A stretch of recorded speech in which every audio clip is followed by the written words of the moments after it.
Ever notice how people expect you to choose between being a monk or a shark?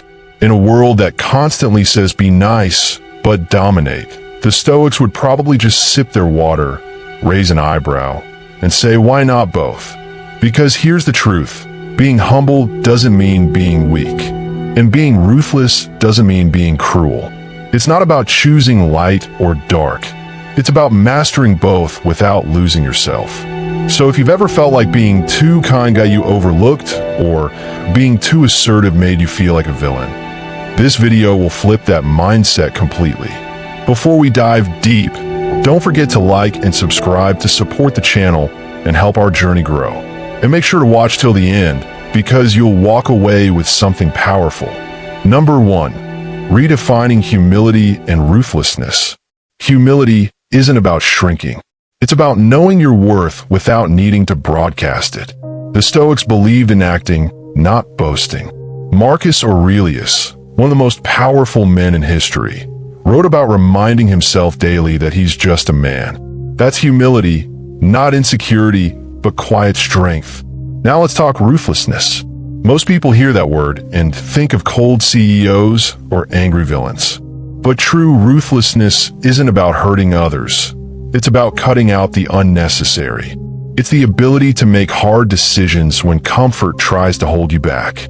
The Stoics were brutal, not to others but to themselves. Epictetus said, "If you want to improve, be content to be thought foolish and stupid." That's ruthless honesty. Humility is accepting the judgment. Ruthlessness is not letting it stop you. So, you can be soft-spoken and steel-hearted. The key is knowing when to bow your head and when to sharpen the blade. Sometimes the most humble person in a room is also the one you shouldn't mess with.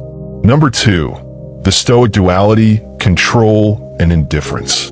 Stoicism teaches one thing clearly. Control what you can and ignore what you can't. That's where the fusion begins. You remain humble in accepting outcomes you can't change, but ruthless in dominating what's in your power. Picture this. You're in a job where no one sees your value. Humility says, don't brag, stay disciplined. Ruthlessness says, build your escape route in silence and walk out without a word. No tantrum, no drama, just results. Seneca wrote that life is long if you know how to use it. So, be ruthless with how you use your time. Cut off time wasters. Eliminate the pointless scroll and schedule like your life depends on it. Because it kind of does. In the end, indifference to external praise or insult is humility. Relentless pursuit of what matters most. That's the ruthless side. Master that balance, and you're playing chess while others are still arguing over the board color. Number 3, applying it in relationships. Let's talk about people, because they'll test this balance the most. You can be humble in your relationships by listening more, talking less, and not always needing to win the argument.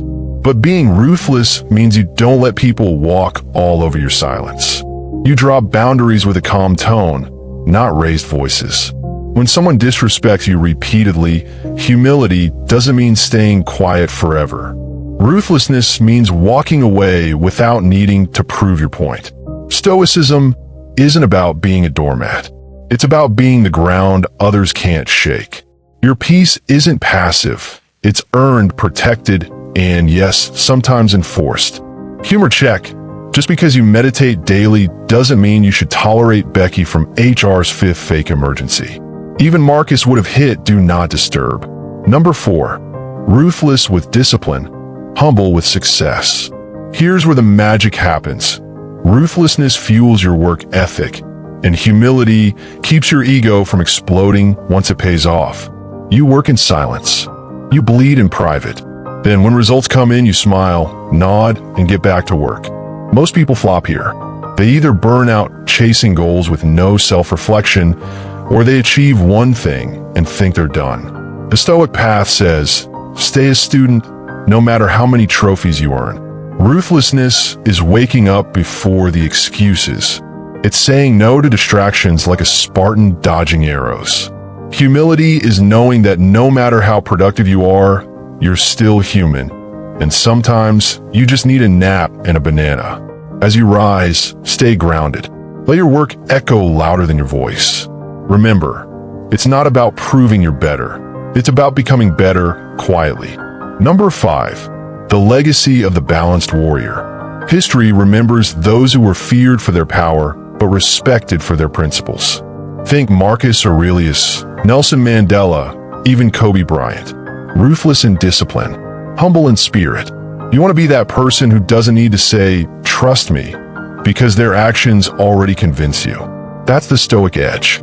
Not loud, not flashy, just consistent, decisive, and unshakably real. And here's where most people lose the game. They act ruthless when it's convenient and humble when it's easy. You'll do both when it's hard. You'll hold your tongue when pride begs to shout. And you'll make the hard choice when comfort whispers, "Just chill." So next time someone tells you to pick a side, kind or killer, smile, quote Marcus, and do neither. Or both. Because the Stoic warrior walks the middle path with fire in his eyes and peace in his chest. Number 6, humble in failure, ruthless in recovery. Every Stoic knew that failure wasn't the enemy, it was the forge. Being humble in failure means owning it without excuse, without pity, and without turning it into a personality trait. You don't cry about the fire. You walk into it, rebuild, and walk out better. But here's the ruthless part. You don't stay down for long. You analyze, adapt, and re-enter the arena. You stop romanticizing the rock bottom and start treating it like a trampoline. Failure is a teacher, but only if you're ruthless enough to listen and get back up. Humility allows you to learn from your mistakes without blaming everyone else. Ruthlessness is applying the lesson with no delay. Imagine Marcus Aurelius after a rough battle. Do you think he wrote in his journal, "I need a soft life"? No, he wrote, "Get back to the work." So, next time you fall, be humble enough to admit it and ruthless enough to never let it happen the same way twice. And if people laugh at your comeback story, that's fine. They'll stop laughing when you pass them in silence. Number 7, the silent assassin. There's a power most people underestimate: restraint. The ability to not react when every nerve is twitching.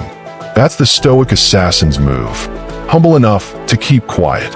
Ruthless enough to let the silence speak volumes. When someone offends you, your ego will scream for revenge. But humility reminds you, not every battle is worth fighting. Meanwhile, ruthlessness helps you calculate when to respond, when to cut ties, and when to keep playing the long game. Seneca said, "He who is brave is free." Sometimes bravery means walking away from drama with a calm face while your brain plays death metal. That's humble ruthlessness, being feared not for your rage, but for your restraint. Let the world underestimate you. Let them think silence means weakness. Meanwhile, you're 10 moves ahead, not saying a word, until it's checkmate. Then, still no gloating, just a quiet smile, and maybe a protein shake. Number 8, killing distractions with purpose. Being humble means knowing you don't have time to do everything. Ruthlessness means cutting what doesn't align, even if it looks shiny. The Stoics weren't fans of clutter. Not in the mind, not in the calendar. You don't scroll for hours because you earned it. You cut that out. You're not ruthless to punish yourself. You're ruthless because your time is the only currency that doesn't refund. You're humble enough to admit you're not invincible, and ruthless enough to guard your minutes like gold. We often glorify busyness, but that's not purpose. That's just noise. The Stoic way is simple. Do what matters, say no to what doesn't, and don't explain yourself every time you do it. Trust me, your peace doesn't need a PR team. So yes, go ghost if you have to. Cancel plans that drain you. Ignore trends that numb you. You're not avoiding life. You're protecting the version of you that's still building. That's humble. That's ruthless. That's Stoic. Number 9, Stoic leadership. True leaders are calm in chaos.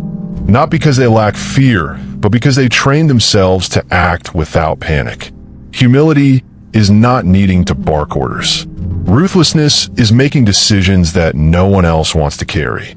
If you lead a team, a family, or even just yourself, you'll face moments where softness and strength will collide. A Stoic doesn't choose one. He becomes both. He speaks gently, but acts decisively. Marcus Aurelius wasn't a tyrant, but when Rome needed order, he didn't hesitate. Leadership isn't about being liked, it's about being respected. Humility earns trust. Ruthlessness earns progress. Together, you become unstoppable. So lead without a crown, but never bow to comfort.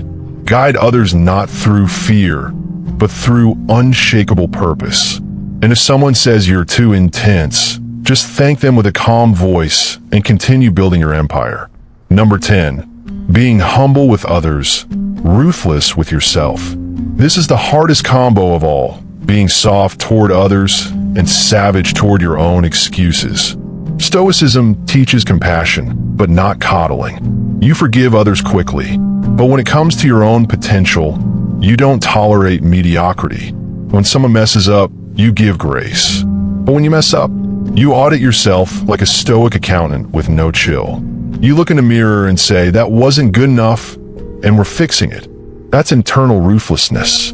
At the same time, you treat people kindly, not because they deserve it, but because you do. Your discipline doesn't need an audience. You don't throw it in anyone's face. You help people up while pushing yourself harder than they'll ever know. This isn't self-punishment. It's self-respect. You live with high standards, but low ego. You suffer in private, but smile in public. You're the reason people believe discipline can be graceful. And if that's not Stoic, what is? If this message hit deep, or made you rethink how powerful it is to walk both paths, humble and ruthless, don't forget to subscribe, and share this with someone building their own inner fortress. You don't have to shout to be strong. You don't have to crush others to climb. The Stoic way is quiet, relentless, and quietly dangerous in the best way possible.